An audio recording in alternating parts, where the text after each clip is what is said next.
ऐसे नहीं बेटा. Hai. Oke, hello semuanya, apa kabar teman-teman semua? Kalau biasanya Amir Khan selalu menjadi protagonis di filmnya, kali ini dia yang menjadi antagonisnya. Dan kebayangkan bakal semengesalkan apa film ini?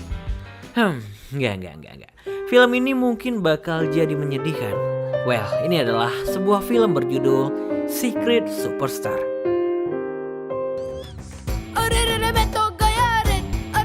Cerita bermula dari sebuah ajang tarik suara. Seorang anak laki-laki terlihat tampil di depan 3 orang juri. Juri pertama mengatakan kalau dia sangat menyukai performa anak itu karena dia terlihat lucu. Mavi langsung menyerang statement itu karena menurutnya kelucuan bukanlah suatu nilai dalam dunia tarik suara. Don't interrupt. Dengan lantang Mavi mengatakan kepada anak itu kalau lo itu nggak punya bakat, cabut deh mending. Get out. Alhasil, anak itu pun menangis meninggalkan panggung. Ternyata Mavi emang terkenal dengan kearoganannya. Dia bahkan nggak segan-segan memaki orang di siaran live televisi. Hal ini terbukti saat dia menjadi host pada acara Music Awards. Dia adu mulut dengan wanita pemenang awards itu hanya karena statementnya nggak disetujui. Tapi dengan sifat seperti itu, kenapa dia bisa menjadi host di acara bergengsi? Well, ternyata Mavi adalah seorang komposer terkenal di sana. Dia telah menghasilkan ratusan lagu-lagu terbaik, sehingga keahliannya dalam memproduksi musik nggak bisa dianggap remeh. Sementara itu di tempat yang berbeda, seorang anak bernama Insu selalu bermimpi untuk menjadi seorang penyanyi terkenal. Sayangnya mimpinya itu mendapat perlawanan keras dari sang ayah. Insu hidup dalam keluarga yang jauh dari kata harmonis. Ayahnya selalu marah-marah setiap pulang kerja. Dia bahkan gak segan-segan memukul anak dan istrinya. Kata cerai pun udah berkali-kali terucap. Tapi bagaimanapun, ayahnya adalah satu-satunya sumber ekonomi mereka. Keesokan harinya, Insu yang baru pulang dikagetkan oleh bingkisan hadiah yang ada di meja. Ibunya sengaja membelikannya laptop agar Insu dapat mengembangkan bakatnya.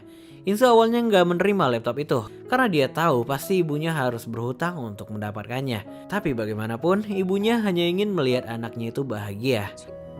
कभी-कभार मिलती है. Pada malam harinya, Insu yang sedang mendengarkan lagu di YouTube teringat pada sebuah ide bahwa dia seharusnya juga melakukan hal yang sama. Berbekal laptop baru yang dia miliki, Insu mencoba merekam dirinya sendiri.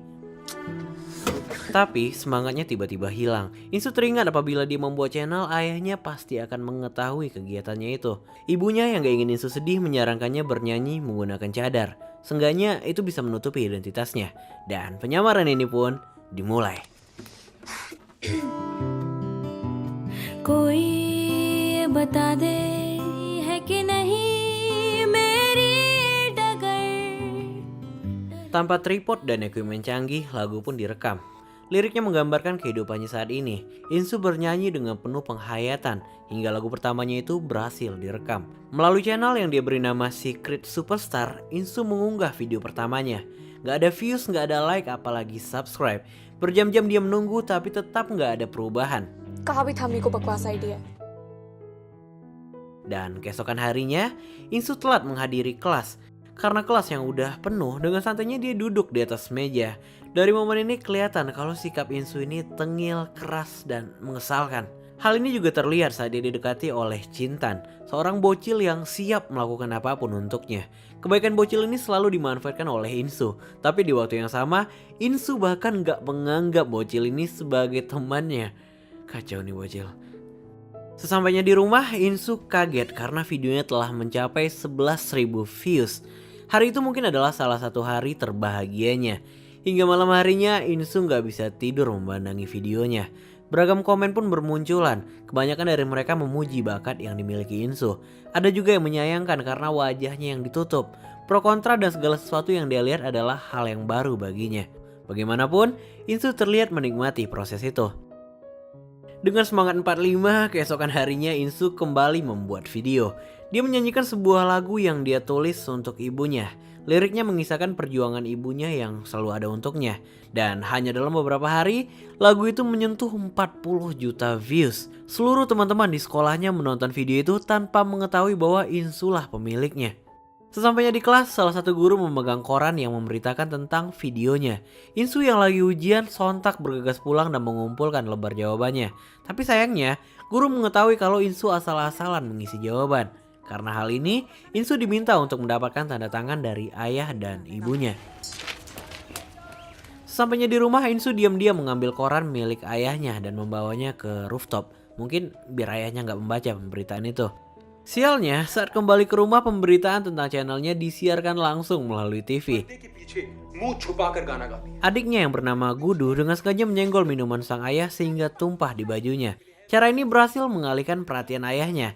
Bagaimanapun, Insu, ibu dan adiknya terlihat sangat bahagia akan pencapaian itu. Pada malam harinya, Insu kembali melihat perkembangan videonya.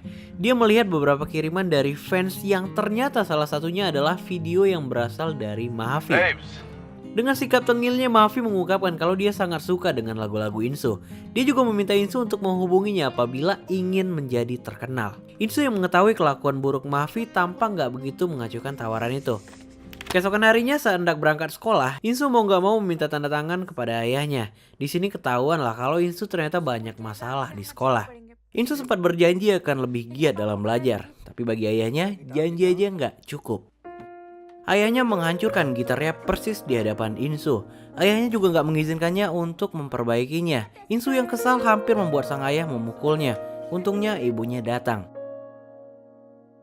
Sejak hari itu, hari-hari Insu tampak nggak bergairah lagi. Cintan berkali-kali mencoba menghiburnya, tapi Insu malah marah dan mempermalukan Cintan di depan orang banyak. Hingga pada siang harinya, ibu dan ayahnya berniat untuk pergi kondangan. Tapi mereka malah terlibat argumen karena sang ibu nggak menggunakan kalung emasnya. Ternyata kalung emas itu telah dijual untuk membeli laptop Insu dan ayahnya pun segera mengetahuinya. Dia mencoba menarik ibunya, tapi Insu terus mengikuti mereka karena Insu takut ibunya diapa-apain. Tapi yang terjadi, ayahnya memukul sang ibu di depan Insu dan adiknya. Mereka terlihat benar-benar terpukul menyaksikan kekerasan ini. Dari dalam kamar, Insu masih mendengar ayahnya memukuli ibunya. Badannya bergetar mendengar ini. Hingga akhirnya Insu keluar untuk membela ibunya. Dia juga menyerahkan laptopnya untuk dijual. Tapi ayahnya lebih ingin laptop itu dihancurkan. Demi ibunya, Insu akhirnya menjatuhkan laptop itu dari balkon rumahnya. Kehancuran laptop ini seakan menggambarkan akhir dari semua mimpinya. Hari-hari dia lalui tanpa semangat. Cintan yang biasanya selalu perhatian kini juga takut menegur Insu. Dalam kelas pun, Insu hanya merenung tanpa memperhatikan pelajaran. Hingga pada jam istirahat, Cintan kembali memberanikan diri untuk mendatangi Insu. Insu yang merasa udah kelewatan akhirnya dia meminta maaf kepada Cintan. Dan disinilah pertama kalinya Insu merespon Cintan. Dari momen ini mereka pun akrab dan Insu pun mulai membuka diri kepadanya. Sesampainya di rumah, ayahnya membawa kabar gembira, setidaknya untuk dirinya sendiri. Dia mengaku berhasil mendapatkan pekerjaan sebagai senior engineering di salah satu perusahaan minyak. Dan dalam beberapa bulan, mereka semua akan pindah ke Arab Saudi bersama ayahnya. Insu juga telah dijodohkan dengan seorang anak bos minyak teman ayahnya. Kira-kira seperti ini bentuknya.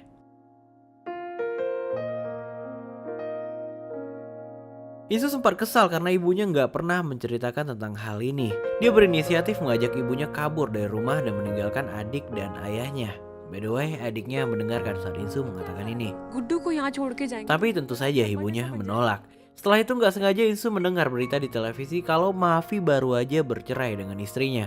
Pengacara istrinya berhasil membuktikan kesalahan Mahafi di pengadilan. Yang artinya, pengacara bernama Sina ini telah memenangkan 11 kasus dalam 1 tahun terakhir. Entah apa yang dia pikirkan, Insu kini berniat menemui Mahafi. Keesokan harinya Insu meminjam handphone milik Cintan. Dia mencoba menghubungi Mahafi tapi ternyata pulsa handphone milik Cintan ini nggak cukup. Cintan mengaku udah nggak punya uang untuk beli pulsa.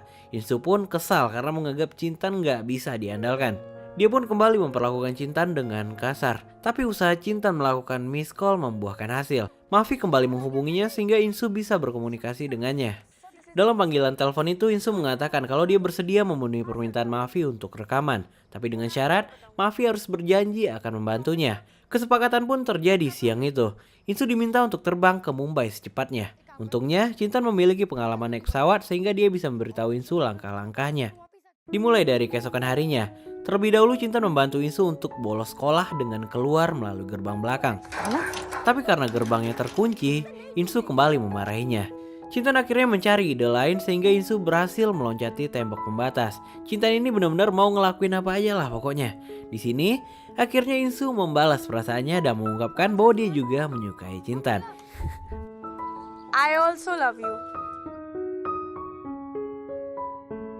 Perjalanan berlanjut menuju bandara. Insu terus mengikuti saran Chintan, mulai dari alasan terbang sendirian hingga request tempat duduk di sebelah jendela. Sesampainya di pesawat ternyata ada penumpang lain yang telah menduduki tempat duduknya. Insu yang memiliki sifat keras dan tengil mencoba menegurnya hingga akhirnya orang itu mengalah. Seat हमारी है. Get up.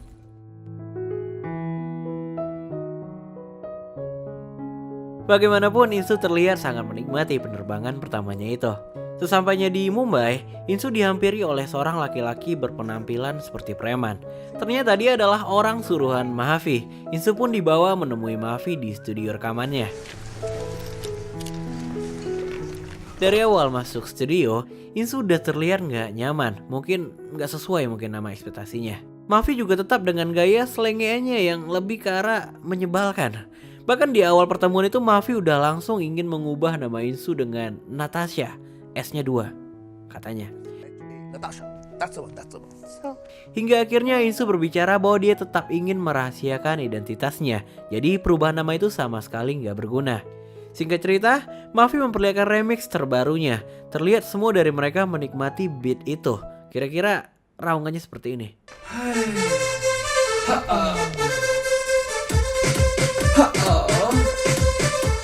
Di momen ini Insu sepertinya setuju dengan perkataan ibunya kalau Mahavi itu senang meremix lagu-lagu yang aslinya udah bagus. Ali, cut. Chalo beta, mic pe jao, come on, shabash. Tapi mau nggak mau dia tetap harus rekaman dan mengikuti prosedur. hi. ऐसे नहीं बेटा.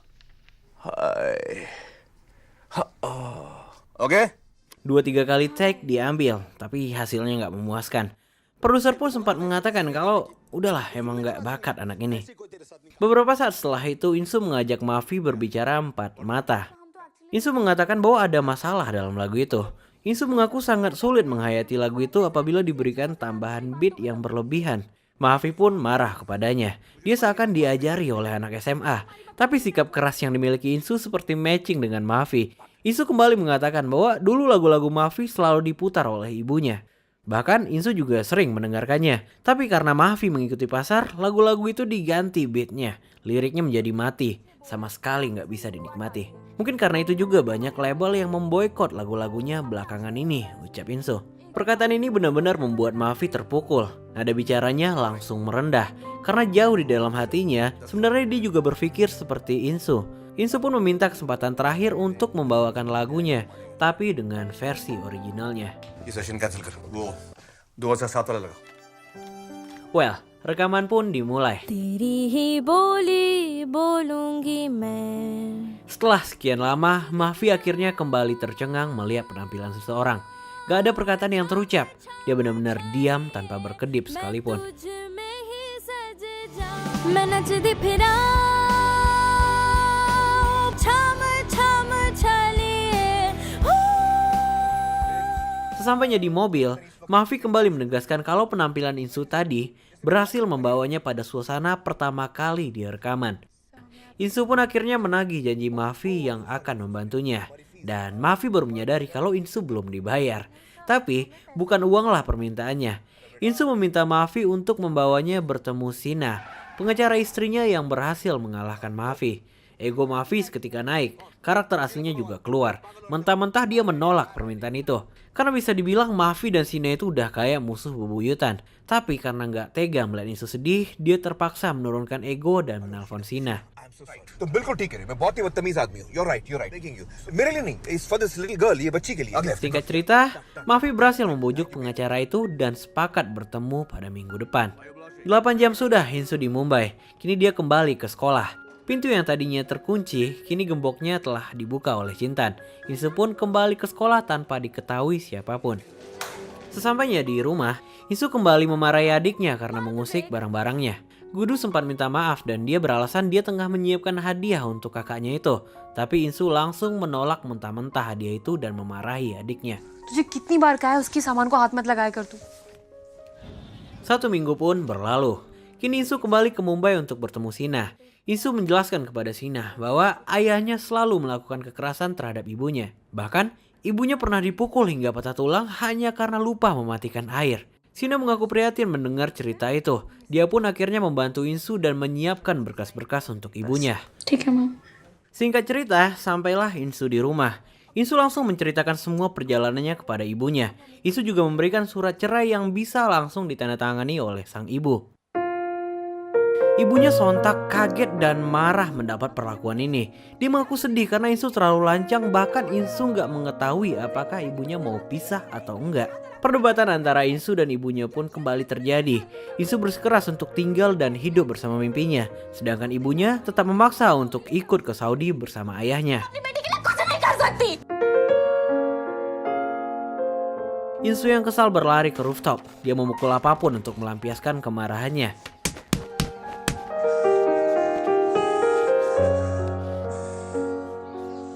Di sini dia juga melihat selotip prakaryanya. Ternyata Gudu sengaja mengambil selotip itu untuk memperbaiki laptop kakaknya yang hancur. Gak kebayang gimana rasa bersalah Insu melihat ini. Dia pun langsung mendatangi dan memeluk adiknya.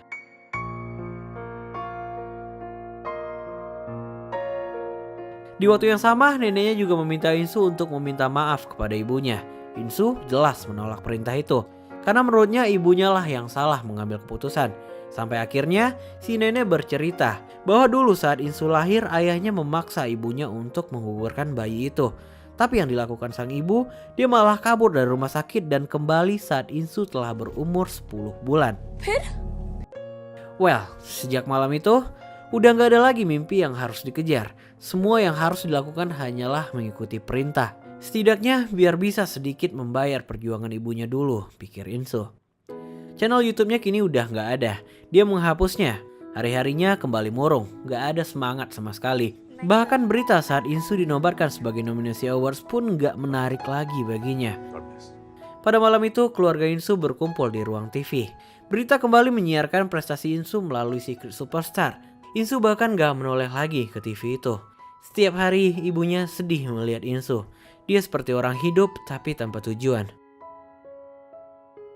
Sampailah pada hari kelulusan, yang artinya itu adalah hari terakhir Insu di sana. Cintan memberanikan diri meminta izin kepada ibu Insu. Dia mengaku ingin mengajak Insu makan es krim sebelum Insu benar-benar meninggalkan kota. Ibunya yang gak tega meminta mereka untuk menikmati waktu terakhirnya. Mereka pun akhirnya diizinkan untuk pulang sebelum malam. Insu dan Cintan pun bersenang-senang. Mereka berkeliling kota, menaiki wahana dan pergi ke toko musik. Saat cek sound, Insu malah jadi tontonan di sana, tapi semangatnya telah hilang.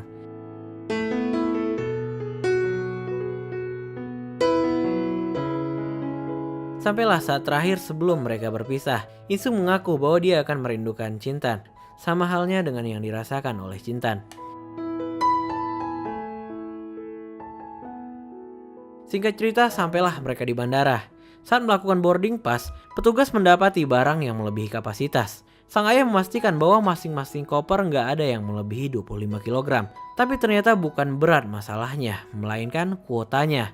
Awalnya sang ayah hendak membayar kelebihan item itu. Tapi saat mengetahui bahwa barang terakhir adalah gitar Insu, dia pun seketika marah. Ayahnya meminta Insu membuang gitarnya ke tong sampah saat itu juga, karena menurutnya gitar itu lebih cocok di sana.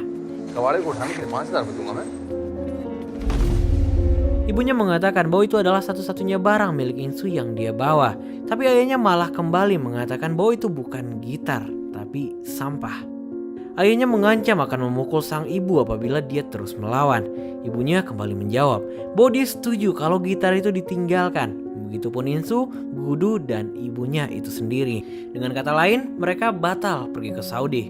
Sang ayah sempat hampir memukul, tapi ibunya malah mengancam balik. Dia mengatakan bahwa dia bisa aja menggunakan bukti kekerasan untuk memenjarakan suaminya itu.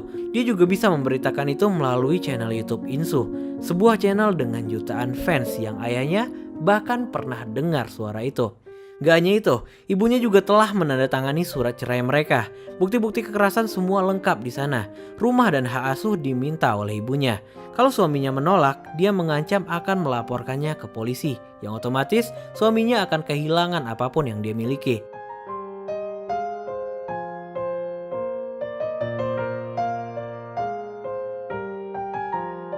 Gak ada lagi nada tinggi yang bisa diucapkan oleh bapak-bapak itu selain memohon kepada anak dan istrinya untuk tetap bersamanya ke Saudi. Sayangnya semuanya udah telat. Insu, adik dan ibunya menghanguskan tiket mereka dengan keluar dari ruangan itu. Sesampainya di lobi, ibunya langsung meminjam handphone milik seseorang di sana. Dia meminta Insu untuk menghubungi Mahavi dan memintanya untuk menjemput mereka menuju Music Awards malam itu juga. Alhasil sampailah mereka di sana. Panggung megah itu seakan telah menyambut kehadiran Insu. Pemenang pun akan segera dibacakan oleh host. Host menyampaikan bahwa nominasi penyanyi wanita terbaik jatuh kepada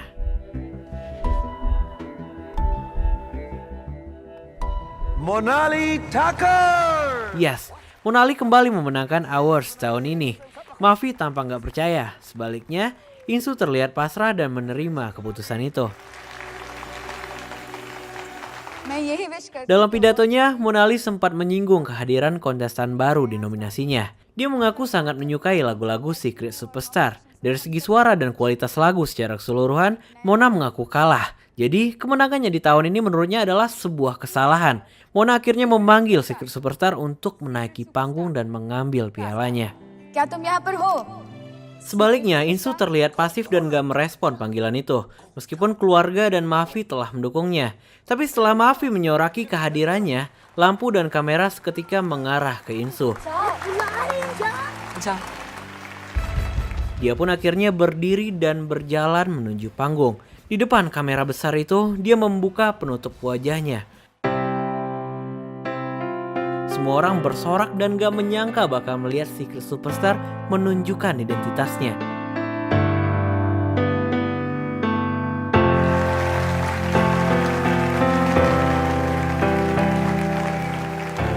Di dalam pidatonya, Insu mengungkapkan bahwa dia sebenarnya bukanlah Secret Superstar. Karena semua yang dia lakukan bisa terjadi karena pengorbanan ibunya. Dia menceritakan seluruh perjuangan ibunya hingga Insu mencapai tahap ini. Di akhir kalimat, Insu mengatakan bahwa yang sebenarnya berhak mendapatkan nama Secret Superstar pada malam itu adalah ibunya sendiri. Film pun berakhir dengan bahagia. Insu berlari memeluk ibunya. Suasana haru ini diiringi oleh lagu yang pernah dia ciptakan untuk ibunya.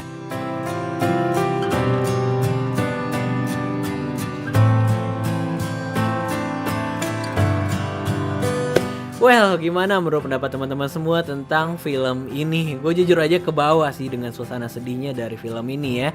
Apapun pendapat teman-teman semua, kalian bisa langsung aja tulis di kolom komentar. Gue juga pengen tahu. Kalau ada kritik dan saran juga mau film apa berikutnya, kalian juga bisa tulis di sana. Oke, kalau teman-teman suka sama video ini, kalau udah tahu harus gimana, yang paling penting itu jangan lupa di-share ke teman-teman kita semua. Dan kita bakal ketemu lagi di video selanjutnya. पसंद आया लाइक पसंद नहीं आया तो taste change करो